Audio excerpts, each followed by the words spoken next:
In the world of sales, in the world of business, why is it that your buyer says they can't trust you, and why does it matter? This is an important question.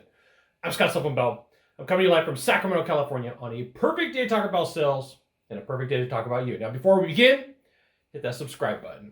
So here's the thing. There is going to be a point where you talk with a buyer, and they're going to say this in multiple different ways. It could be that they give you an objection, and it could be that they flat out come out to you and say, hey, look, I don't trust you.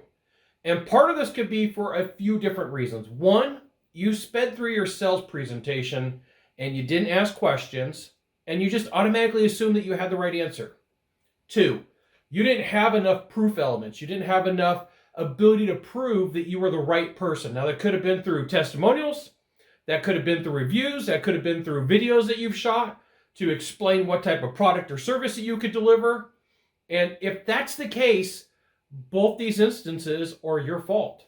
And real deal for you is most salespeople go through this and they don't understand that most of the objections that they get when they meet with a buyer come down to an issue of trust. And the typical issue that a salesperson faces is they run to the sales call, they present as fast as they can, they ask for the business, and then when they don't get it, they price match or they discount. And a lot of times what ends up happening is salespeople end up discounting on an objection that really isn't answered or a concern that really isn't answered. So then the buyer piles on and says, well, now I need to gather more time. Now I need to gather more information. And it's a signal to you that you've lost trust with your buyer. And sometimes salespeople will complain like, oh, all buyers are liars. And they're just giving me this objection because they're just shopping on price. And in all realities, it could be that they don't trust you. They don't believe your offer.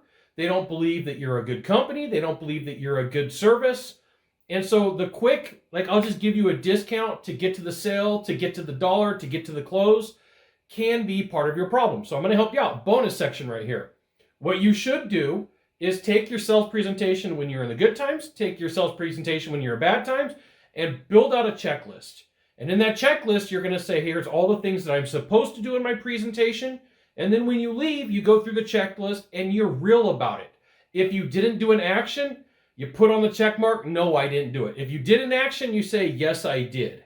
And most of the time what ends up happening when salespeople sit down and really examine what's going on in a sales presentation or they have somebody ride with them, salespeople spend way too much time talking about themselves. I am the greatest thing since sliced bread. You're going to love me. I'm fantastic. I'm amazing. I'm the greatest thing ever.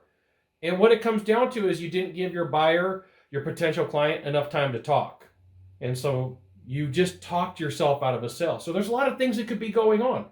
There could be a couple of different issues why buyers say, hey, sales guy, I don't trust you, but it's not an explicit statement like that. It comes out as an objection like, I want to think about it. I got to get other bids. I'm going to talk to other people. Today's not a good day. Call me back and set up an appointment. And one of the things that you could do is you could flat out ask if you've built the right type of relationship, you've asked the right questions and say, hey, look, would this be a process that you would trust me with? Do you trust me? You could flat out ask, do you trust me? There's a lot of different ways that you could phrase it. There's a lot of different ways that you could say it, but it does come down to a trust element. And a lot of times salespeople, they just don't have it. They just don't have it. So they think it's an objection, they chase the wrong objection, and then they never make the deal happen. There you go. Sometimes does it happen that buyers don't trust you?